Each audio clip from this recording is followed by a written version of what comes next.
قال الله تعالى في كلامه المجيد فأعوذ بالله من الشيطان الرجيم بسم الله الرحمن الرحيم وقل جاء الحق وزهق الباطل إن الباطل كان زهوقا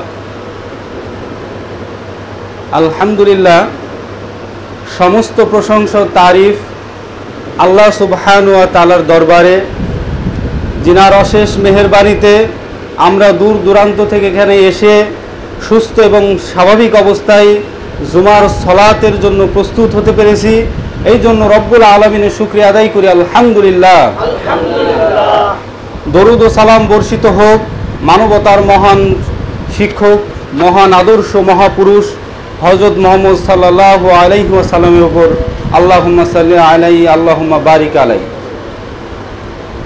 সম্মানিত উপস্থিতি, আজকের জুমার খুতবার বিষয় হচ্ছে আমাদের সমাজ জীবনে ধর্মীয় ও সাংস্কৃতিক অঙ্গনে পরিবর্তনের কারণ ও পরিবর্তন পরবর্তী কার্যাবলী। আমাদের সামাজিক জীবনে ধর্মীয় ও সাংস্কৃতিক অঙ্গনে পরিবর্তনের কারণ ও পরিবর্তন পরবর্তী কার্যাবলী উল্লেখিত বিষয়ের উপরে সংক্ষিপ্তভাবে কোরআন এবং হাদিসের অনুকূলে আলোচনা করার চেষ্টা করব ইনশাআল্লাহ। ওমা তৌফিকি ইল্লা বিল্লাহ। আলহামদুলিল্লাহ, আল্লাহ রাব্বুল আলামিন আমাদেরকে পৃথিবীতে প্রেরণ করেছেন সৃষ্টির শ্রেষ্ঠ জীব আশরাফুল মাখলুকাত তথা মানুষ হিসাবে। আলহামদুলিল্লাহ।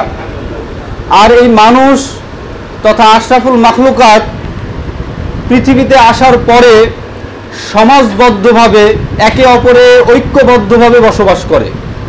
আর আল্লাহ রাব্বুল আলামিন মানুষ সৃষ্টি করার পরে মানুষের এই স্বভাবটি দিয়েই পৃথিবীতে প্রেরণ করেছেন। এর ফলশ্রুতিতে আমরা সবাই একত্রে কোনো না কোনো সমাজের অংশ হিসেবে জীবনযাপন করি। আর যখনই আমরা সমাজে জীবনযাপন করি তখন আমরা সমাজে দেখতে পাই নানা ধরনের নিত্য নতুন পরিবর্তন, যে পরিবর্তন অনেক সময় ভালো অর্থে হয়ে থাকে, আবার অনেক সময় খারাপ অর্থেও হয়ে থাকে। আসলে পরিবর্তন এমন একটি জিনিস, এমন একটি বিষয় যার সঠিক সংজ্ঞায়িত করা সম্ভব নয়। কারণ পরিবর্তন কখন কোনো সময় স্থায়ী হয়নি, পরিবর্তন সবসময় পরিবর্তন হয়ে থাকে। এবং আমরা বর্তমানে যে সুন্দর স্বাভাবিক অবস্থায় জীবনযাপন করছি, পূর্বের সামাজিক অবস্থা কিন্তু ঠিক এই রকম ছিল না, সবেমাত্র কিঞ্চিত স্থায়ী হয়েছে বলে আমরা মনে করি। তবে আমাদের বর্তমান সমাজও পরিবর্তনশীল। আর এই পরিবর্তনশীল সমাজের যে বিষয়টি নিয়ে আমি আলোচনা করব সেটা হলো ধর্ম এবং সংস্কৃতি।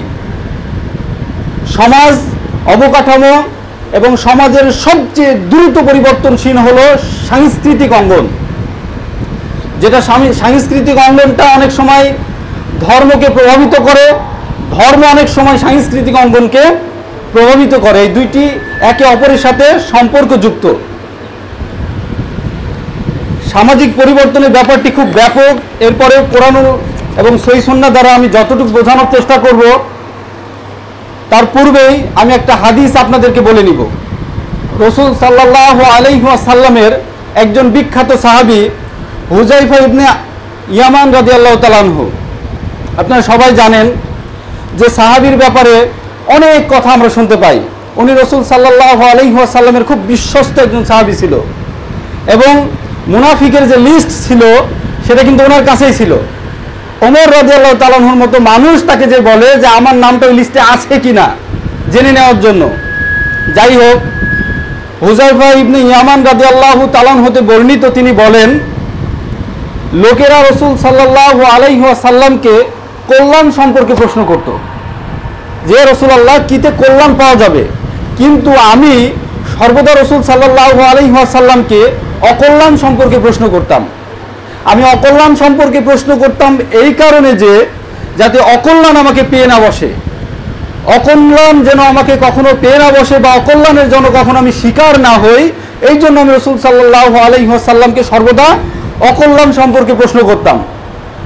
তো আমি রাসূল সাল্লাল্লাহু আলাইহি ওয়াসাল্লামকে জিজ্ঞেস করলাম, ইয়া রাসূলুল্লাহ সাল্লাল্লাহু আলাইহি ওয়াসাল্লাম, আমরা তো পূর্বে এমন একটা অবস্থায় ছিলাম যেটা জাহিলিয়াতের নিমগ্ন, জাহিলিয়াতের অন্ধকারের ভিতরে আমরা আচ্ছাদিত ছিলাম। সে সময় অন্যায়, নিপীড়ন, জুলুমের ভিতরে আমরা অবস্থান করছিলাম। আল্লাহ রাব্বুল আলামিন সেখান থেকে আমাদেরকে মহব্বত করে, আমাদের কল্যাণ মনে করে আমাদের একটা কল্যাণময় অবস্থানে উপবিষ্ট করেছে। আমাদের সামাজিক অবস্থা এখন একটু ভালো। এ রাসূলুল্লাহ, এই অবস্থা থেকে কি আবার কখনো খারাপ অবস্থা আসবে? রাসূল সাল্লাল্লাহু আলাইহি ওয়াসাল্লাম বলল, হ্যাঁ আসবে। পরবর্তীতে আবারও প্রশ্ন করছে, ইয়া রাসূলুল্লাহ, সেই খারাপের পর কি আবার ভালো আসবে?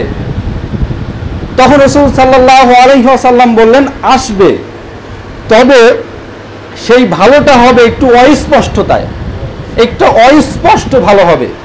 তখন রাসূল সাল্লাল্লাহু আলাইহি ওয়াসাল্লাম বললেন, এমন একটি দল তখন বের হবে, তখন তারা ভালোও করবে, খারাপও করবে।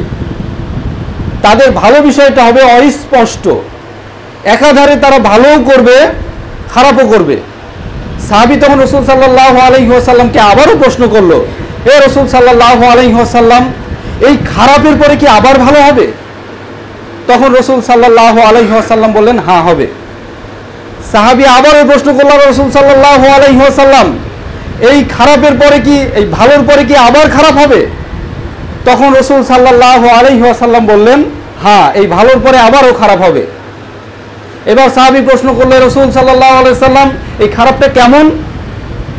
তখন রাসূল সাল্লাল্লাহু আলাইহি ওয়াসাল্লাম বললেন, এই অবস্থাটা হবে এমন একটা সম্প্রদায় আবির্ভূত হবে যারা তোমাদেরকে জাহান্নামের দিকে আহ্বান করবে, এবং যারা তার ডাকে সাড়া দিবে তাদেরকে তারা জাহান্নামে পৌঁছে দিয়েই ছাড়বে। একটি সম্প্রদায় হবে যারা মানুষকে সর্বদা জাহান্নামের দিকে আহ্বান করবে, এবং এই আহ্বানে যারা সাড়া দিবে তাদেরকে জাহান্নামে প্রবেশ করিয়েই তারপরে তারা ছাড়বে। এরপর রাসূল সাল্লাল্লাহু আলাইহি ওয়াসাল্লামকে সাহাবী প্রশ্ন করলো, এ রাসূল সাল্লাল্লাহু আলাইহি ওয়াসাল্লাম, যদি এমনটা অবস্থায় আমাদেরকে পেয়ে বসে, যদি এই অবস্থায় আমরা উপনীত হই, তখন আমরা কি করব? এ ব্যাপারে আপনার নির্দেশ কি? আমাদেরকে নির্দেশ দেন। তখন রাসূল সাল্লাল্লাহু আলাইহি ওয়াসাল্লাম বললেন, তোমরা একটি মুসলিম জামাত ও ইসলামকে আঁকড়ে ধরে থাকবে। সাহাবী বলল, রাসূল সাল্লাল্লাহু আলাইহি ওয়াসাল্লাম, সেই সময় যদি আমরা এরকম মুসলিম জামাত বা মুসলিম শাসক না পাই, তখন কি করব? তখন রাসূল সাল্লাল্লাহু আলাইহি ওয়াসাল্লাম বললেন, তখন সম্ভব হলে গাছের শিকড়কে কামড়ে ধরে থাকবে। এই অবস্থায় যদি তোমাদের মৃত্যু চলে আসে, এই অবস্থায় যেন তোমাদের মৃত্যু হয়। সুবহানাল্লাহি বিহামদিহি। হাদিসটা গল্পের মতো মনে হলেও হাদিসটা কিন্তু বুখারী শরীফের হাদিস। ইসলামিক ফাউন্ডেশন যেটা অনুবাদ করেছে কিতাবুল ফেতানে 6605 নম্বর হাদিস। সম্মানিত উপস্থিতি, রাসূল সাল্লাল্লাহু আলাইহি ওয়াসাল্লামের হাদিস দ্বারা সাহাবীর সাথে রাসূল সাল্লাল্লাহু আলাইহি ওয়াসাল্লামের যে জ্ঞান গর্ব কথোপকথন, এ থেকে আমরা বুঝতে পারি যে সমাজের অবস্থা ভালোও হবে, খারাপও হবে। ঠিক নদীতে যেভাবে জোয়ার আসে, সমাজে এই সময় ভালোর জোয়ার আসবে, আবার জোয়ার স্তমিত হবে, থেমে যাবে, আবার জোয়ার আসবে, আবার থেমে যাবে। এটা হলো সমাজের নীতি। তো এমন অবস্থায় সমাজ যে খুব দ্রুত পরিবর্তন হয়, এই পরিবর্তনের মূলত কারণটা কি? কেন সমাজ স্থির থাকে না? এর বেশ কিছু কারণ আছে, যেগুলো আমরা পর্যায়ক্রমে আলোচনা করব ইনশাআল্লাহ। আমাদের ধর্মীয় এবং সাংস্কৃতিক জীবন পরিবর্তনে সবচেয়ে যেটা বেশি গুরুত্বপূর্ণ অবদান রেখেছে ইতিপূর্বে এবং এখন, সেটা হচ্ছে শিক্ষার প্রসার তথা ইলমের প্রসার। সমাজ জীবনে দেখা গেছে যে সমাজে যত ইলম তথা জ্ঞানের প্রচার ছিল, সেই সমাজের অবস্থা তত ভালো ছিল। আবার সমাজের ইলমের প্রচার যখন কমে গেছে, তখন সমাজে খারাপ কাজ বা খারাপ ব্যক্তিদের সংখ্যা বেড়ে গেছে। এ ব্যাপারে ইলমি যে সমাজের কল্যাণ করে, একটা হাদিস যদি আমরা আপনাদের সামনে পেশ করি, আপনাদের সবার মুখস্থ কিন্তু হাদিসটা, আমি বলি। ইবনে আব্বাস রাদিয়াল্লাহু তাআলা আনহু হতে বর্ণিত, তিনি বলেন, রাসূল সাল্লাল্লাহু আলাইহি ওয়াসাল্লাম বলেছেন, মান ইউরিদিল্লাহু বিহি খায়রান ইউফাক্কিহু ফিদ্দিন। আল্লাহ রাব্বুল আলামিন যার কল্যাণ চান, মঙ্গল চান, ভালো চান, আল্লাহ রাব্বুল আলামিন তাকে দ্বীনের ইলম দান করে। হাদিসের অর্থ হচ্ছে আল্লাহ রাব্বুল আলামিন যাকে ভালোবাসে তাকেই কল্যাণের ইলম দান করে। তাহলে সমাজের যদি অধিকাংশ মানুষকে আল্লাহ রাব্বুল আলামিন ভালোবাসেন, তাহলে সমাজের অধিকাংশ মানুষকে আল্লাহ রাব্বুল আলামিন ইলম দিবেন, জ্ঞান দিবেন। আর যখন সমাজের অধিকাংশ মানুষই জ্ঞানী হয়ে যাবে, তখন সমাজের প্রেক্ষাপট কিন্তু পরিবর্তন হবে, সমাজের অবস্থা আবার পরিবর্তিত হয়ে যাবে, সমাজ সোনালী এবং ভালো সমাজের দিকে চলে আসবে। এই বর্তমান সমাজে আমি একটা যদি উদাহরণ দেই আপনাদের, কয়েকদিন আগে বিশেষ একটা দিন গেছে সমাজে, সেটা কি আপনারা বলতে পারেন? শবে বরাত। সবাই এক বাক্যে বলতে পারছেন। এই দিনটা, এই সামান্য কিছুদিনের ইতিহাস, আমার সংক্ষিপ্ত জীবনে আমার মনে আছে 20 বছরের জীবনের ইতিহাস, এতে শবে বরাতের কত উত্থান আর কত পতন আমি দেখেছি। তা আমাদের মুরব্বী যারা আছে তারা তো আরো দেখেছেন। এক সময় শবে বরাত এমন একটি রাত ছিল, এমন একটি দিন ছিল, ঈদের দিনের থেকে শবে বরাতের গুরুত্ব বেশি দেওয়া হতো। মানুষের শবে বরাতের জয় জয়কার ধ্বনি সমাজে পড়ে গেছিল। এই দিনে মেয়ের বাবারা মেয়েকে মেহমান করে আনতো বাসায়, মেয়ে এবং জামাইকে। এই দিনের আগে যত কেনাকাটা শেষ, মানুষ যত দান সাদকা করার এই দিনেই করত। মানুষ এই একদিনের জন্য কি ভালো হয়ে যেত। এরকম একটা শবে বরাতের দিন কি আমাদের ছিল না? তখনও কিন্তু কিছু মানুষ শবে বরাতের বিরুদ্ধে কথা বলেছে, হকের পক্ষে ছিল, কিন্তু সংখ্যায় কম ছিল। কিন্তু বর্তমানে শবে বরাতের পক্ষে সংখ্যা কম আর বিপক্ষে সংখ্যা বেশি। কারণ কি? এই যে বেদাত সম্পর্কে মানুষের দৃষ্টিভঙ্গি আজকে স্পষ্ট, যে আর যাই হোক বেদাত কখনো ইবাদত হতে পারে না।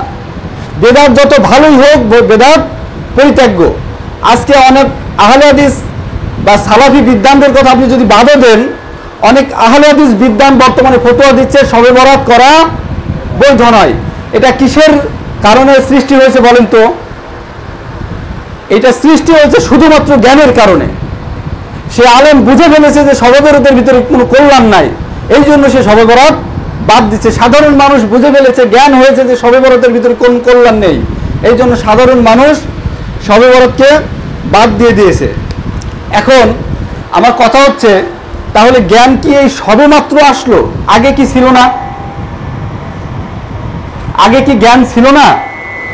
আগেও কিন্তু জ্ঞান ছিল, কিন্তু জ্ঞানের প্রচার বা বৃদ্ধি লাভ করেনি। কিন্তু বর্তমানে জ্ঞান বৃদ্ধির গুরুত্বপূর্ণ কারণ হচ্ছে, আলহামদুলিল্লাহ, বাংলাদেশের অনেক সুনামধন্য প্রতিষ্ঠান আরবি থেকে কোরআনুল কারিম, কোরআনুল কারিমের তাফসির এবং হাদিস থেকে অনুবাদ বাংলা ভাষায় চলে এসেছে।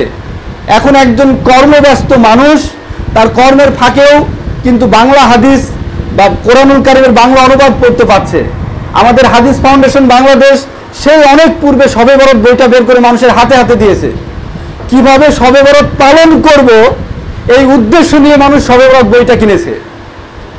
কিন্তু কেনার পরে দেখে যে এই বই পড়ে বুঝতে পারে শবে বরাত করা যাবে না। আজীব একটা ব্যাপার, নাম দিয়েছে শবে বরাত। একজন মানুষ শবে বরাত কিভাবে পালন করবে এই জন্য বইটা কিনেছে, বা কেউ যখন তাকে গিফট করেছে খুব খুশি হয়েছে, যাক এতদিন পরে হয়তো সঠিকভাবে শবে বরাত পালন করতে পারবো। কিন্তু যখন বইটা নিয়েছে, জ্ঞানী পাঠক যখন বইটাকে পড়ে ফেলেছে, তখন দেখছে শবে বরাত করা বেদাত এবং জঘন্যতম বেদাত। এর থেকে বেদাত কাজ খুব আনুষ্ঠানিকভাবে বাংলাদেশে হয় না। তখন কিন্তু আস্তে আস্তে কালক্রমে শবে বরাত আমাদের সমাজ থেকে বিতাড়িত হচ্ছে। এই যে বাংলা অনুবাদ যেটা হচ্ছে, আমাদের এক শ্রেণীর আলেম ওলামাকে বিপক্ষে কথা বলে না, এক শ্রেণীর আলেম ওলামাকে বিপক্ষে কথা বলে না। আপনি যদি কোনো বিষয় বলেন, তো আপনার পরিচয় না জেনেই যদি আপনার কথাটা সালাফিদের সাথে মিলে যায়, আহলে হাদিস আন্দোলনের সাথে মিলে যায়, তাহলে আপনাকে বিনা দ্বিধায় বলবে বাংলা হুজুর। কেন বলেন তো? ও নির্দ্বিধায় একটা কথা বলে আপনাকে কলঙ্কিত করার চেষ্টা করবে যে বাংলা হুজুর।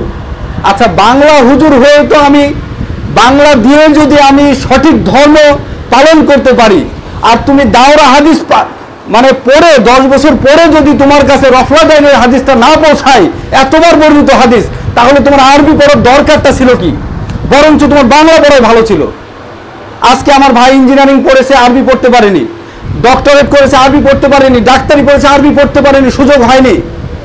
কিন্তু বাংলা মাধ্যমে যে আমরা দিন শিক্ষার একটা সুযোগ করে দিয়েছি, তার অ্যান্ড্রয়েড ফোনে, তার কম্পিউটারে সে যে বাংলা হাদিসগুলো পাচ্ছে, পর্যায়ক্রমে পড়ছে, আর যতই পড়ে ততই মজা পায়, তাদের স্বাদ বৃদ্ধি পাচ্ছে। এর ফলে কিন্তু ক্রমাগত সমাজে হাদিস চর্চা এবং বাংলা ভাষার যে উদ্বেগের কারণে, বাংলা ভাষার যে এই সব গ্রন্থগুলো অনুবাদ হওয়ার কারণে মানুষ কিন্তু সত্যটা জেনে যাচ্ছে। এর ফলে কি আমাদের বাংলা ভাষার কোনো সমস্যা আছে? অ্যাজ এ বাঙালি হিসাবে আমি যদি বলি যে আমি একজন বাঙালি জাতীয়তাবাদে বিশ্বাস করি, তো আমি এটা বলবো যে কোরআনুল কারীম বাংলাতে অনুবাদ হওয়ার কারণে, বুখারী শরীফ বাংলাতে অনুবাদ হওয়ার কারণে, বাংলাদেশের বিখ্যাত লেখকগুলো বাংলাতে বই লেখার কারণে, আমার বাংলা ভাষার শান এবং মান বৃদ্ধি পেয়েছে। আমার বাংলা ভাষায় মানুষ এখন ইসলামী জ্ঞান চর্চা করে। আমার বাংলা ভাষায় আত্মাহারিক মতো বহুল প্রচলিত পত্রিকা বাংলা ভাষায় লেখা হচ্ছে। এটা আমার বাংলা ভাষার শান ও মানকে উৎকৃষ্ট স্থানে নিয়ে গেছে। আমি এটা একজন বাঙালি হিসেবে গৌরব করতে পারি। তো যারা ইসলামী জ্ঞান বাংলা ভাষায় আসার কারণে সংকীর্ণ মনা হয়ে পড়েছে, তারা বাঙালিও না, তারা জ্ঞানীও না, তারা দুই দিক দিয়ে পিছিয়ে আছে। এক, তারা জ্ঞান চর্চায় তারা সীমাবদ্ধতা সৃষ্টি করার চেষ্টা করছে, জ্ঞান চর্চায় প্রতিবন্ধকতা সৃষ্টি করার চেষ্টা করছে। এই জন্য আমি বলবো তারা জ্ঞানীও না। আর যেহেতু আমার মাতৃভাষা বাংলায় অনুবাদ তারা রোধ করতে চাই, আমি বলবো আপনি বাঙালিও না, আপনি দুইটা কোনোটাই এখনো হতে পারেননি। তাই আমি একজন বাঙালি এবং একজন ধার্মিক মানুষ হিসাবে আমার সমাজে বলবো এই যে তুমি বাংলা ভাষায় গ্রন্থ পড়ো। আমাদের অনেক লেখক, যেমন আমরা যদি একজন লেখকের নাম বলি যে আমাদের সম্মানিত স্যার ডক্টর আসাদুল্লাহ গালিব, ওনার কি আরবিতে গ্রন্থ লেখার ক্ষমতা ছিল না? ওনার মতো একজন বিজ্ঞ মানুষের কি আরবিতে গ্রন্থ লেখার ক্ষমতা ছিল না? কিন্তু উনি আরবিতে গ্রন্থ না লিখে গ্রন্থ লিখেছে বাংলায়। এতে আমার বাংলা ভাষী মানুষ উপকৃত হচ্ছে। আর যদি গ্রন্থটা লিখতো আরবিতে, তাহলে অ্যারাবিয়ানরা উপকৃত হতো। আর তোমার মতো হুজুর ওই গ্রন্থ জীবনেও পড়তো না। কারণ কি? ওটা পড়লেই তো সত্য প্রকাশিত হবে। তাই বাংলা ভাষায় আপনারা জ্ঞান চর্চা করবেন, এ ব্যাপারে কোনো দ্বিধাদ্বন্দ্বতা নাই। তবে সতর্কতা হলো এই যে আপনি যে ফাউন্ডেশনের যে প্রকাশনীর বইটা পড়বেন, সেই প্রকাশনীর বইটা আদৌ সহিহ আকীদার কিনা বা কোনো ইহুদি খ্রিস্টান মতবাদ প্রকাশ করছে কিনা, এটা জেনে শুনে নিয়ে আপনার বইটা পড়বেন। বর্তমানে বাংলাদেশে একাধিক প্রকাশনী আছে যারা দ্বীনের খেদমতে কাজ করে যাচ্ছে। আল্লাহ রাব্বুল আলামিন তাদেরকে কবুল করুক। এই এক শ্রেণীর মানুষের ভয়ে, এক শ্রেণীর মানুষের দাম্ভিকতার ভয়ে আজকে বাংলা ভাষায় কোরআনের অনুবাদককে যদি আমরা প্রশ্ন করি, 90% মানুষ ভুল উত্তর দেয়। 90% মানুষ বলে যে গিরিশচন্দ্র সেন বাংলাদেশের কোরআনের বাংলায় অনুবাদ করেছে। কথাটা কিন্তু ভুল। এরপরে কেন বলছে?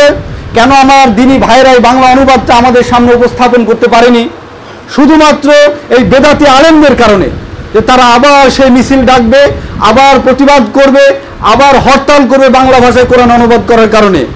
এই জন্য কোরআন অনুবাদ আমরা দেখেছি হলো 1808 সালে মৌলানা আমির উদ্দিন বসুনিয়া কোরআনের অনুবাদ শুরু করেন এবং পরবর্তীতে মৌলভী নাইমুদ্দিন 1836 সালে অনুবাদটা শেষ করেন। এরপরে দীর্ঘদিন অনুবাদ কপিটা পড়েছিল। অবশেষে 1886 সালে গিরিশচন্দ্র সেন থেকে এই প্রেস থেকে এই অনুবাদটা করা সক্ষম হয়েছে। তার প্রেস থেকে এটা বাংলায় প্রকাশিত করা সম্ভব হয়েছে। ইতিপূর্বে বাংলা ভাষাভাষী বেদাতীদের কারণে অনুবাদ প্রকাশ করা সম্ভব হয়নি। একটা খুব মর্মান্তিক ইতিহাস আপনারা হয়তো সবাই জানেন। শাহ ওলিউল্লাহ মুহাদ্দিস দেহলভী 1800 শতকের একজন খুব জ্ঞানী মানুষ, যারা জ্ঞানীদের প্রতিনিধিত্ব করতো তার ভিতরে একজন বিখ্যাত মানুষ। উনি যখন ফার্সিতে কোরআনের অনুবাদ করলো, ফার্সি ভাষাভাষী মানুষদেরকে কোরআনের শিক্ষা দিতে উদ্বুদ্ধ হয়ে কোরআনটা যখন অনুবাদ ফার্সিতে করলো, তখন এক শ্রেণীর আলেমরা তার বিরুদ্ধে হরতাল শুরু করলো, প্রতিবাদ শুরু করলো, তার নামে মানববন্ধন শুরু করলো, শুধু এই দোষে যে সে কোরআনের অনুবাদ করেছে। আহারে, আমার কোরআনকে ফার্সিতে করে দিয়েছে। আপনাদের হানাফি মাযহাবের ভাইরা, কোরআন যখন সূরা ফাতিহা যদি আপনি ফার্সিতে পড়েন, আপনার সালাত হয়ে যাবে সালাতের মতো একজন গুরুত্বপূর্ণ ইবাদত। আর জ্ঞান অর্জনের মতো ইবাদত কি ফার্সিতে জ্ঞান অর্জন করলে জ্ঞান অর্জন হবে না? বাংলায় করলে কি হবে না? অবশ্যই হবে। ঠিক এই একই শ্রেণীর মানুষরা, একই দলের অনুসারীরা আজকে কি বলছে? বাংলায় খুতবা দেওয়া যাবে না। বাংলায় খুতবা দিলে মানুষ তো বাংলায় সব শুনে নিবে। হুজুর যখন বলে কুল্লু বিদআতিন জালালা কুল্লু জালালাতিন ফিন্নার, এই কথা যদি তাকে বাংলায় বলতে হয় তখন তো তার চাকরি থাকবে না। এই কথা যদি তাকে বাংলায় বলতে হয় যে সকল বেদাতি সকল বেদাত পরিত্যাজ্য, তখন এক শ্রেণীর মানুষ তাকে বলবে তাহলে ভালো বেদাতের অবস্থান কোথায়? আমার জীবনে একটি সংক্ষিপ্ত একটা বাস্তব ঘটনা আপনাদেরকে বলি। হুজুর আলোচনা করছিল বেদাতে সাইয়া বেদাতে হাসানা, এর মাঝখানে আমাদের একজন মেহমান জুমার দিন ওখানে খুতবা দেওয়ার কথা ছিল। উনি খুতবা দিতে ওনাকে দেয়নি, শুধু 15 মিনিটের একটু কথা বলতে দিয়েছিল বাংলার। উনি সূরা নাসের অনুবাদ এবং সংক্ষিপ্ত তাফসীর করে ওই বিষয়টাকে গুরুত্ব দিল যে হাউজে কাউসার পানি তারা পাবে না যারা বেদাত করেছে। এই আলোচনা করে যখন উনি নেমে গেল, তখন যখন জনগণ খেপে গেল, হানাফি জনগণ কিন্তু খেপে গেল, ইমাম সাহেবের বিরুদ্ধে বললো যে কেন ওনাকে নামালেন। তখন আমাদের যিনি আমার সম্মানিত শিক্ষক উনি বললেন যে আমাকে 15 মিনিট সময় বেঁধে দিয়েছিল, তাই আমি তার থেকে বেশি কথা বলতে পারিনি। এই অবস্থা খুব খারাপ দেখে ইমাম সাহেব যখন বেদাত সম্পর্কে কথা বলতে লাগলো, তখন আমি হাত জাগিয়ে বললাম, ইমাম সাহেব আপনি যে বেদাতের কথা বলছেন, মরাবাড়ি খাওয়া বেদাত বলছেন, অনুষ্ঠান বেদাত বলছেন, এই বেদাতটা সাইয়া না হাসানা? তখন ইমাম সাহেব আরে এই বেদাতটাকে সাইয়া হাসানা প্রকারভেদ না করে বললে এই বেদাত করা যাবে না। সুবহানাল্লাহি বিহামদিহি। তাই ইমাম সাহেব কিন্তু বিপদে পড়ে যাবে যদি বাংলায় শুধুমাত্র এই হাদিসটা অনুবাদ করে প্রত্যেক জুমায় কিন্তু বলে কুল্লু বিদআতিন জালালা কুল্লু জালালাতিন ফিন্নার।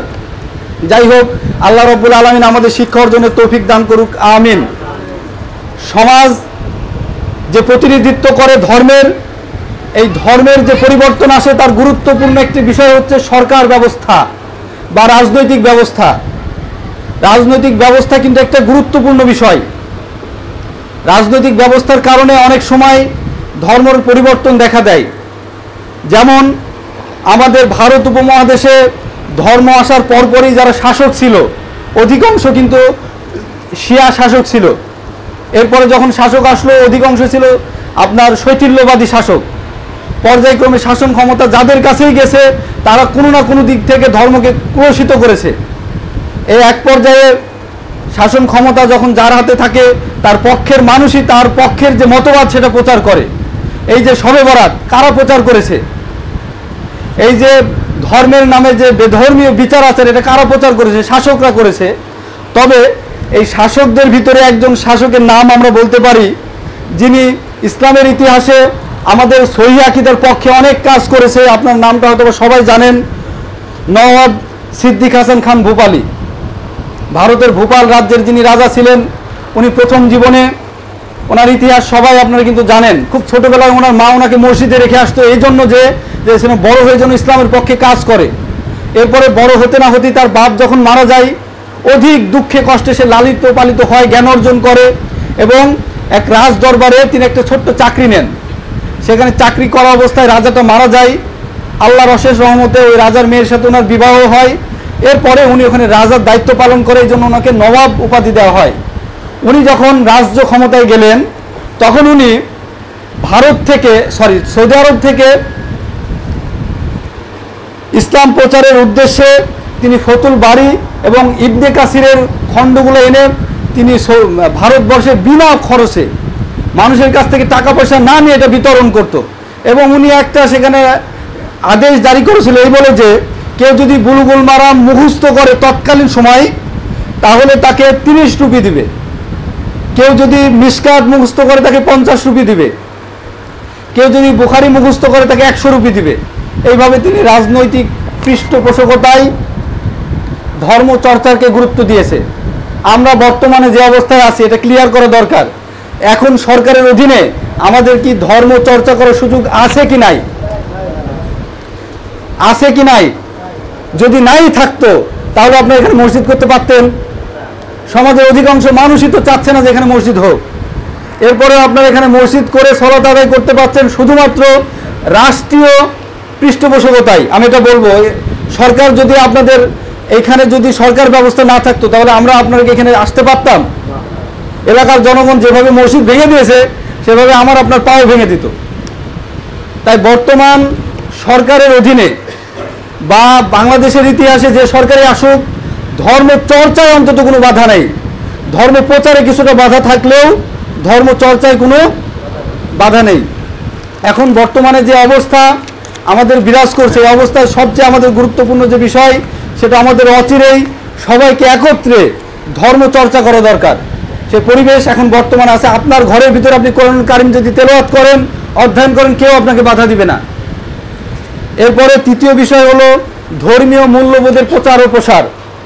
আমাদের সমাজে কিছুদিন আগেই মানুষ ছিল ধর্মের দিকে খুব বেশি গুরুত্ব দিত না, কিন্তু আধুনিক সমাজ ব্যবস্থায় মানুষ যখন বেধর্মীদের বিভিন্ন খারাপ অবস্থা এবং অসামাজিক কৃষ্টি কালচারে যখন অতিষ্ঠ হয়ে পড়েছে, ক্রমাগত মানুষ কিন্তু ধর্মের প্রতি ঝুঁকে পড়ছে। এই কারণে যে মানুষ সবাই শান্তি চাচ্ছে।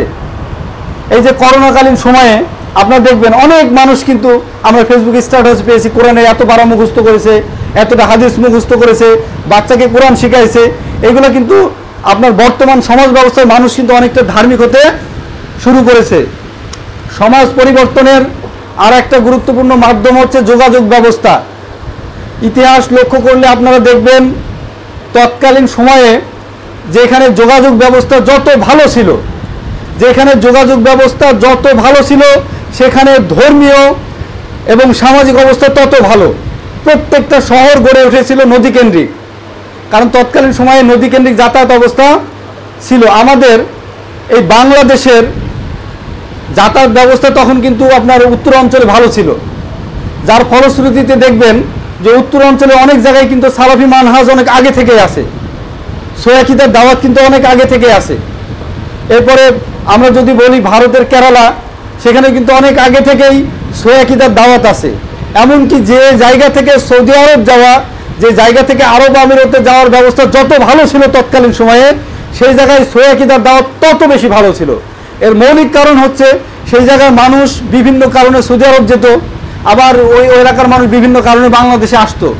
এর যে মধ্যখানে যে যোগসূত্র তৈরি হয়েছিল, সেটার মৌলিক কারণ হচ্ছে যাতায়াত ব্যবস্থা। আমাদের আরেকটা গুরুত্বপূর্ণ মাধ্যম হচ্ছে সমাজের যে ধর্মীয় ব্যবস্থা পরিবর্তন, সেটা হচ্ছে গণমাধ্যম বা আকাশ সংস্কৃতি। এটা আমরা সবাই বুঝি। আমাদের বর্তমানে যে ইউটিউব, ফেসবুক এর কল্যাণে আমরা দেখতে পাই, আপনার বাসায় যে যদি আপনি ডিশটা ছেড়ে দেন, দিয়ে যদি মক্কা বা মদিনার চ্যানেলটা যদি আপনি দেন, তা আপনি দেখবেন যে সৌদি আরবের ইমাম সাহেব কীভাবে সলাৎ পড়ছে, আপনি দেখতে পাবেন সৌদি আরবের মুসল্লিরা কীভাবে সলাৎ পড়ছে। এটা আপনার মনের ভিতরে একটা স্পৃহা জাগাবে, আপনার মনের ভিতরে এই সন্তোষজনক অবস্থা তৈরি করবে যে আমার সৌদি আরবের ভাইরা যদি সোয়াকিদায় সলাৎ পড়তে পারে, তা আমিও সোয়াকিদায় সলাৎ পড়তে পারি।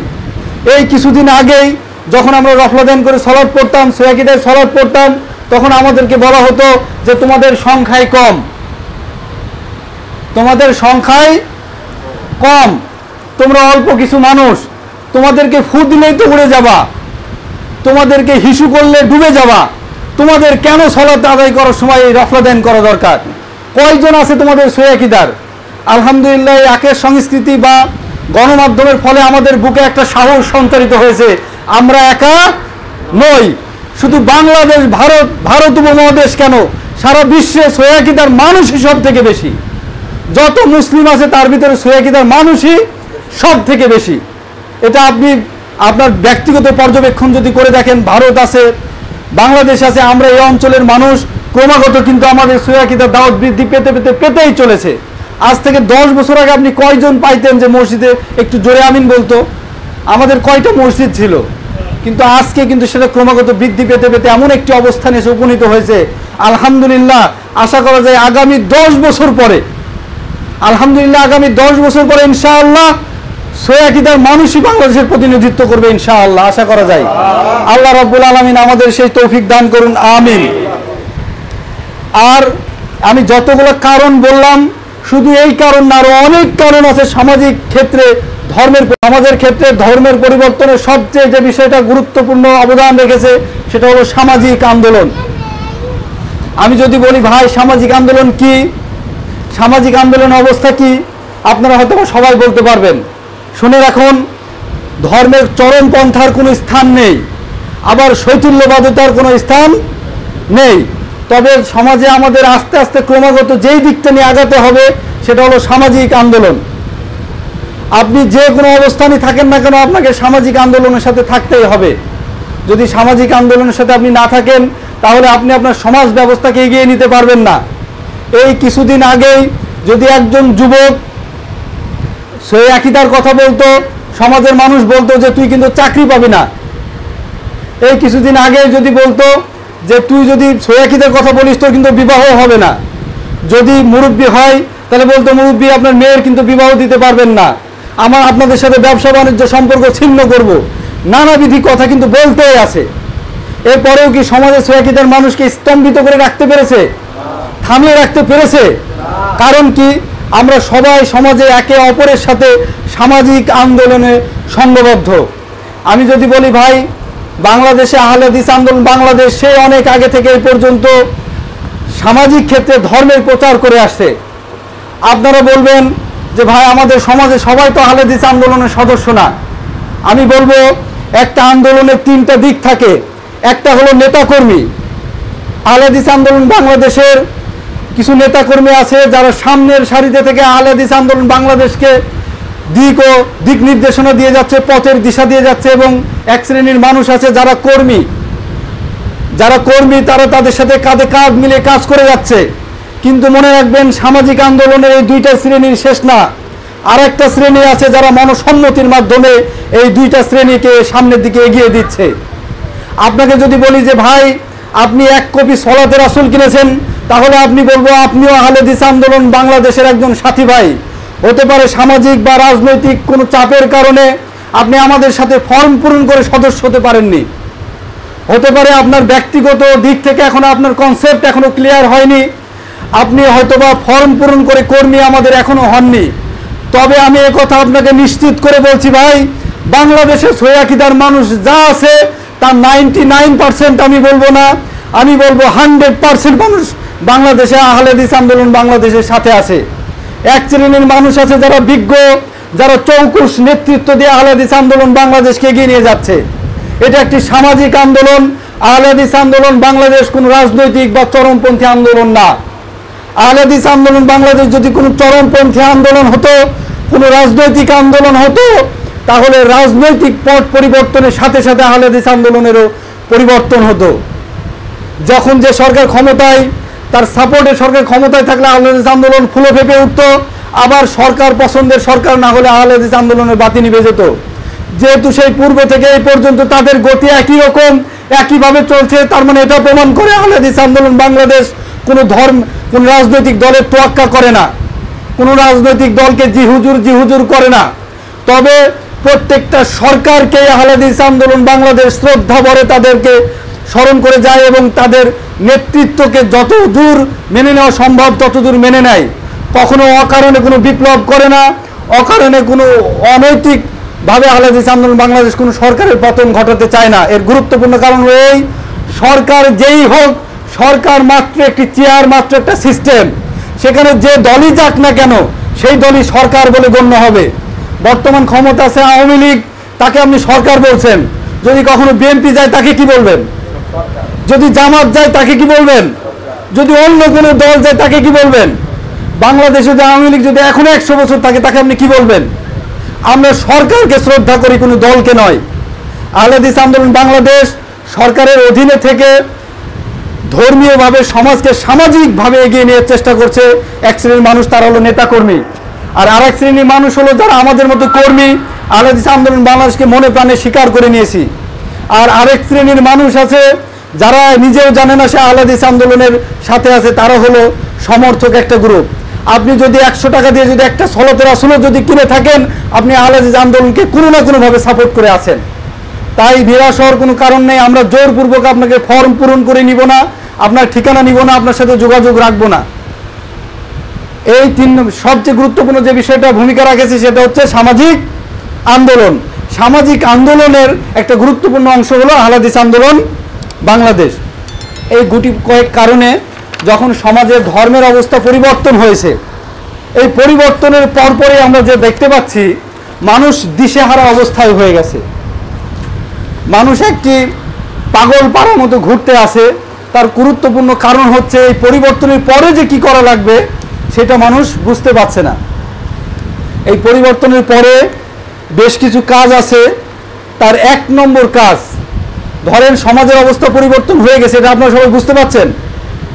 এই 10 বছর আগের আর এখন যদি ধর্মকে আপনি কম্পেয়ার করেন, একটার সাথে আরেকটা যদি আপনি মানে মিলিয়ে দেখতে চান, তাহলে দেখবেন যে ধর্মের ক্ষেত্রে মানুষ এখন কিন্তু অনেক সচেতন, অনেক সচেতন। একজন সাধারণ মানুষও যদি একটা কথা শুনে বলবে যে কোন গ্রন্থে আছে, প্রমাণ দিতে পারবো তো। এমন একটা অবস্থায় হয়ে গেছে, হাস্যকর হলেও কথাটা সত্যি, যে যখন প্রমাণ মানুষ এতই মেনে নিচ্ছে, তখন এক শ্রেণীর মানুষ যারা এতদিন ফাও বা বেদাত নিয়ে চলছিল, তারা এখন বেদাতের পক্ষে বই লিখে ফেলেছে শুধু প্রমাণ দেখানোর জন্য। তার মানে সমাজের ধর্মের অবস্থা অনেক পরিবর্তন হয়েছে আলহামদুলিল্লাহ। এই পরিবর্তনের পরে আমাদের বেশ কিছু কাজ আছে, তার ভিতরে 1 নম্বর হচ্ছে আবেগী নয়, দলিল দিয়ে পর্যবেক্ষণ করতে হবে। আবেগ দিয়ে নয়, দলিল দিয়ে পর্যবেক্ষণ করতে হবে। আপনি যত ভালো মানুষই হন না কেন, আপনি যত বড়ই স্কলার হন না কেন, আপনি যত বড়ই জ্ঞানী হন না কেন, আপনি যদি আবেগের বশীভূত হয়ে যান, আপনি আবেগ নামক সত্তার যদি দাসত্ব শুরু করেন, তাহলে আপনার পথভ্রষ্ট নিশ্চিত নিশ্চিত নিশ্চিত। আপনি যত বড়ই জ্ঞানী মানুষ না হন কেন, আপনি প্রত্যেকটা কাজের সাথে যদি দলিলকে সাব্যস্ত করতে ব্যর্থ হন, তা আমরা আপনার সেই আবেগকে কোনোদিনই গুরুত্ব দেই না। বাংলাদেশের একটা রমরমকর অবস্থা, একটা খুব হিট খবর, যেটাকে বলে আমরা হট নিউজ, সেটা কি আপনারা সবাই বলতে পারেন? বর্তমান বাংলাদেশের সবচেয়ে গরম খবর হচ্ছে একটা সংগঠন তার ছাত্রদেরকে রাজপথে লেলিয়ে দিল, হরতাল করলো, মিছিল করলো। এই হরতালকে মেনেছে, এই হরতালকে মেনেছে, তার গুরুত্বপূর্ণ কারণ কি? এক শ্রেণীর আলেম ওলামা তাদের সংঘবদ্ধ মানুষকে রাজপথে নেমিয়ে দিল শুধুমাত্র উস্কানিমূলক বক্তব্য দিয়ে, শুধু আবেগী করে মানুষকে রাস্তায় নামিয়ে দিল। কিছু অকালপক্ত, কিছু অসহায়, কিছু কম বয়সী কমল হৃদয়ের শিশুদের প্রাণ ঝরে গেল। এর হিসাব কে দিবে? আপনি তো আপনার অবস্থানে খুব ভালোই আছেন। আপনি যখন ফেসবুকে লাইভে কথা বলেন, আপনার বিলাসবহুল বাড়ি দেখে আমরা আশ্চর্য হই। আপনি এখনো ঘরের ভিতরে থেকে রাজপথে কিভাবে আপনি প্রতিনিধিত্ব করেন? আপনি তো আপনার জায়গায় সুরক্ষিত আছেন। কিন্তু আমার যে ভাইগুলো প্রাণ চলে গেল, তার গুরুত্বপূর্ণ কাজ হলো আপনি আবেগী হয়ে গেছিলেন। আবেগ দিয়ে কখনো ইসলাম চলে না। জিহাদের একটা সংজ্ঞা আমরা পূর্ব থেকে এ পর্যন্ত বারবার দিয়ে আসছি। সেই সংজ্ঞাতে যদি আপনি দ্বিমত করেন, তাহলে আপনার জিহাদ কখনো বৈধ হবে না। তার 1 নম্বর দিক হচ্ছে, আপনাকে যদি জিহাদ করতে হয়, তাহলে আপনাকে একজন বৈধ নেতৃত্বের অধীনে থাকতে হবে। একজন বৈধ নেতার অধীনে থেকে আপনাকে জিহাদ করতে হবে। দুঃখজনক হলে সত্য যে নেতাগুলো জিহাদের ডাক দেয়, একে অপরের সাথে কোনো সমন্বয় নাই, একে অপরের সাথে কোনো সমন্বয় না করেই জিহাদের ডাক দিয়েছে। একজন এখানে, একজন ওইখানে, দূর দূরান্তে থেকে। তাদের দুঃখজনক বিষয় হলো সত্য, তাদের একে অপরের সাথে কোনো সমন্বয় ছিল না। কোনো সমন্বয় না থাকার পরেও পূর্বে একবার যখন শাপলা চত্বরে হোঁচট খেয়েছিল, তখনই তাদের চরমভাবে সাবধান হওয়া দরকার ছিল যে যে কোনো সময়, যে কোনো মুহূর্তে জিহাদের ডাক দেওয়া যাবে না। আপনি জিহাদের নাম ডাক দিয়ে যে মূর্খতার পরিচয় দিয়েছেন, তার জন্য আমাদের মতো সাধারণ কিছু নিরীহ মানুষকে অন্যায়, অত্যাচার, নিপীড়ন সহ্য করতে হয়। রাস্তার মোড়ে মোড়ে আমার পুলিশ প্রশাসনের ভাইরা দাঁড়িয়ে গেছিল। আপনার যদি আর একটু বাড়াবাড়ি করতেন, তো সাধারণ মানুষ, আমরা যারা নিরীহ ছিলাম, আমাদেরকে ধরে ধরে কচুকাটা করত। আপনি আবেগ দিয়ে মানুষগুলোকে নিয়ে নিলেন, কোনো সমন্বয় করলেন না। এরপরে আপনি যে নেতার কথা বলছেন, আপনার নেতার নেতৃত্ব নিয়েই তো বৈধতা নেই। আপনার নেতার নেতৃত্ব নিয়ে বৈধতা নেই। আপনার নেতা যে মুহূর্তে নেতৃত্বে অংশগ্রহণ করলো, সেই মুহূর্তে কেস হয়েছে, কাছে রয়েছে। আপনারা সবাই জানেন, ইতিহাস আপনাদের সবারই জানা। যখন আপনাদের একজন প্রবীণ নেতা মারা গেল, সেই জানাজার সলাৎ কেমন হয়েছিল, কি পরিস্থিতির দিক থেকে তাকে দুনিয়া থেকে শেষ নিঃশ্বাস ত্যাগ করতে হয়েছে, কি মর্মান্তিক অবস্থার আপনারা ক্রিয়েট করেছিলেন, তৈরি করেছিলেন, এটা সবারই কিন্তু জানা। 2 নম্বর দিক হচ্ছে, বৈধ নেতৃত্বের অধীনে আপনার উপরে নির্যাতন আসতে হবে। আপনার উপরে নির্যাতন আসতে হবে, তারপরে আপনি প্রতিহত করতে পারবেন। কোনো অসহায় মানুষকে আপনি প্রতিহত করতে পারবেন না, এটা আপনার জন্য বৈধ নয়। 1 নম্বর শর্ত হলো বৈধ নেতৃত্ব, যেটা আপনাদের আদৌ ছিল না। 2 নম্বর হচ্ছে যে আপনাকে আক্রমণ করতে আসবে একটা গোষ্ঠী। বাংলাদেশের কেউ আপনাকে আক্রমণ করতে যায়নি। আপনি স্বঘোষিত নেতা হিসাবে নিজে আক্রমণ করতে গেছেন। আপনি হরতাল ডেকেছেন। আমার অনেক মা এবং বোনেরা বিছানায় শুয়ে প্রসূতি বেদনায়, তাদের প্রসব বেদনায় ছটফট করেছে, মেডিকেলে যাওয়ার মতো সুযোগ হয়নি আপনার মূর্খতার কারণে। আমার অনেক মা নিজের জীবনের শেষ দীর্ঘশ্বাস ছাড়ছে, একটু ডাক্তারি চিকিৎসার সুযোগ হয়নি আপনার মূর্খতার কারণে। আপনার অনেক অগণিত বাচ্চা সন্তান, আমাদের সন্তান সমতুল্য অনেক ছোট ভাই অঘরে প্রাণ হারিয়েছে, সোনালী জীবন সামনে পড়েছিল শুধুমাত্র আপনার মূর্খতার কারণে। এরপরে সর্বশেষ যে কথাটি হচ্ছে সেটা হলো, আপনাকে এই দুইটার পরে যেটা করতে হবে সেটা হলো তার পিছনে আপনাকে বৈধ নেতৃত্বের অধীনে থেকে জুলুম আসার পরে আপনাকে একটা সৌহার্দ্যপূর্ণ একটা উদার মনের জিহাদের ইতিহাস আপনাকে তুলে ধরতে হবে। রাসূল সাল্লাল্লাহু আলাইহি ওয়াসাল্লাম যখন সৈনিকদেরকে রেডি করছেন, জিহাদের জন্য দাওয়াত দিচ্ছেন, তখন বলছেন, ও আমার সাহাবীরা তোমরা শুনে রাখো, জিহাদের ময়দানে যাওয়ার পরে তোমরা তাদের প্রতিপক্ষকে ইসলামের দাওয়াত দিবে, তারা যদি ইসলাম কবুল করে তাহলে তোমরা তাদের সাথে যুদ্ধ করবে না। ও আমার সাহাবীরা মনে রেখো, তোমাদের এই দাওয়াতে যদি একজন মানুষও ইসলাম ধর্ম গ্রহণ করে তাহলে মক্কায় লাল উট কুরবানি করার মতো তোমরা নেকি পাবে। সুবহানাল্লাহি বিহামদি। এটা হলো ইসলাম। এই ইসলামের জন্য এটা খুব গুরুত্বপূর্ণ বিষয়, যেটা আপনাদের ছিল না।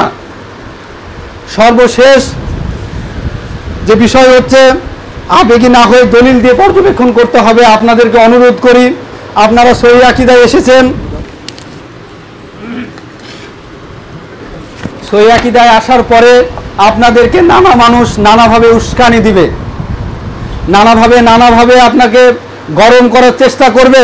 মনে করবেন আপনার হৃদয়ে আপনার আবেগের সাথে হাদিস এবং কোরআনের আনুগত্য নামক একটা কুলার ফ্যান আপনার আবেগের সাথে যুক্ত করে নিয়েন। যেই আপনাকে আবেগ দিক না কেন সেটা হাদিস এবং কোরআন দ্বারা যাচাই করে তারপরে আপনি কাজ করবেন, তাহলে আপনি জীবনেও ঠকবেন না। আপনাদের সালতা মসজিদ যদি যখন ভেঙে দিল, আপনারা 10 জন ভাই তো এখানে ছিলেন না?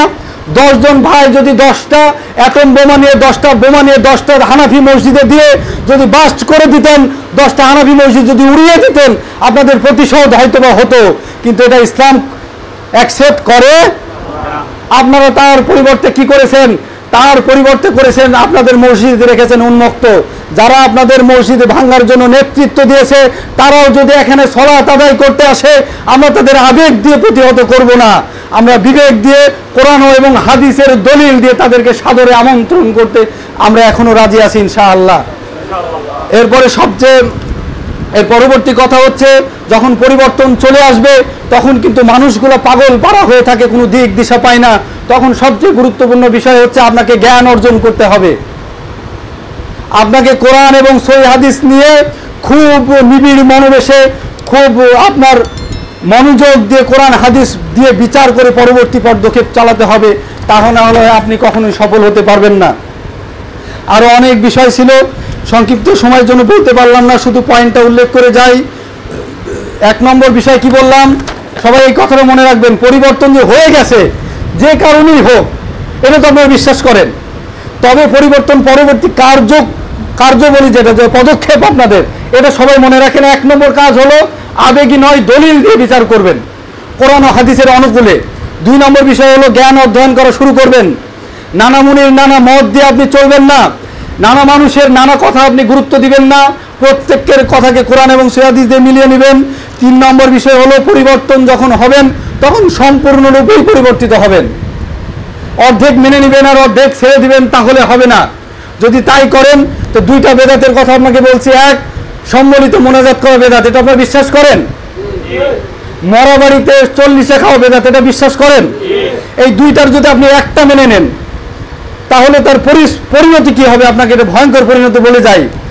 আপনি একটাকে মেনে নিলেন যে মোনাজাত করা বেদাত, তবে 40 করা বেদাত এটাও আপনি জানেন, কিন্তু সামাজিক কারণে আপনি 40 খেতে গেছেন, যাওয়ার পরে খাইছেন আচ্ছা রকম, খাওয়ার পরে হাদিয়া তওবা যা দিয়েছে হুজুর মানুষ আপনার পকেট গরম করে দিয়েছে।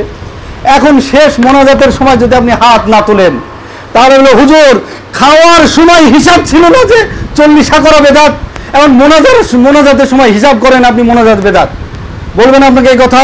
আপনি চরম মূর্খতায় পরিচয় দিয়েন না ভাই। আপনার জানা মতে যতটুকু বেদাত আপনি ততটুকুই পরিত্যাগ করেন। অর্ধেক যদি করেন তাহলে আপনাকে ডাইরেক্ট অপমান করবে। আপনি যদি না যান তাহলে আপনার প্রতি ক্ষোভ থাকতে পারে, কিন্তু আপনাকে অপমান করার কোনো সুযোগ নেই।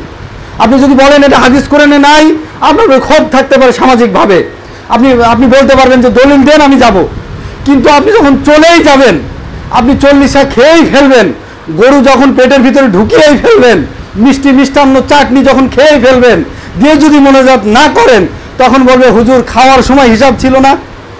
তাই আল্লাহ রাব্বুল আলামিন বহু পূর্বেই বলে গেছেন, ইয়া আইয়ুহাল্লাযীনা আমানু উদখুলু ফিস-সিলমি কাফা, হে ইমানদারগণ তোমরা পরিপূর্ণভাবে ইসলামের ভিতরে প্রবেশ করো।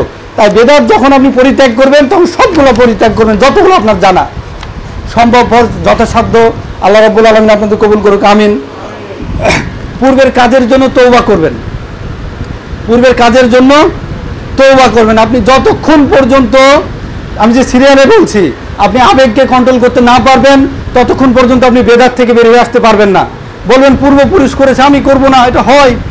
2 নম্বর বিষয়, যতক্ষণ আপনি পড়াশোনা না করবেন, আপনি যখন পড়াশোনা করবেন না, তখন আপনার এই অবস্থা বেশি দিন থাকবেন, আপনি আবারও ফিরে যেতে পারেন।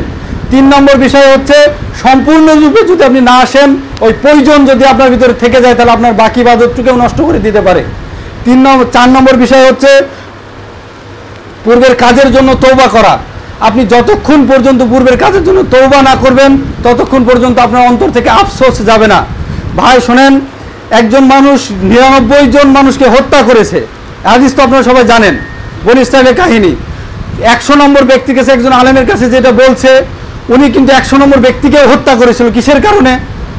ওনার কথা হচ্ছে, যদি আমি জাহান্নামে যাই 99 জনকে হত্যা করার কারণে, তাহলে তোমাকে বাঁচিয়ে রেখে আমার লাভ কি? আমার যদি একবার ফাঁসি হলে ফাঁসি, 10 বার ফাঁসি হলে ফাঁসি, মরা মানুষকে 100 বার ফাঁসি দেও ফাঁসি, তাই না? তাহলে আপনি যদি তওবা না করেন, তা আপনার ওই কাজের প্রতি আগ্রহ থেকেই যাবে। আল্লাহ রাসূল সাল্লাল্লাহু আলাইহি ওয়াসাল্লাম বলছে যে তোমরা যদি দুনিয়াতে পাপ না করতে, তাহলে তোমাদের স্থানে এমন এক জাতিকে আল্লাহ রাব্বুল আলামিন প্রেরণ করত, তারা পাপ করত এবং তওবা করত। তাই তওবা খুব গুরুত্বপূর্ণ বিষয়। যাক, আরেকটা বিষয় হচ্ছে, 5 নম্বর বিষয় হচ্ছে, সঠিক পথে মানুষকে দাওয়াত দিতে হবে। আপনি সব কিছু ঠিক আছে, যদি সঠিক পথে মানুষকে দাওয়াত না দেন, তাহলে আপনার এই আত্মবিশ্বাস দৃঢ় হবে না। 6 নম্বর বিষয় হচ্ছে, আল্লাহর কাছে দোয়া করতে হবে। 7 নম্বর বিষয় হচ্ছে, এই সবগুলো যখন আপনি করবেন, তখন আপনার উপরে নানানভাবে অত্যাচার আসবে, তখন আপনাকে ধৈর্য ধারণ করতে হবে। এই বিষয়গুলো যদি আপনি করেন, তাহলে অচিরেই আপনার প্রতি শান্তি আসা সম্ভব। আল্লাহ রাব্বুল আলামিন আমাদেরকে কবুল করেন, আমিন।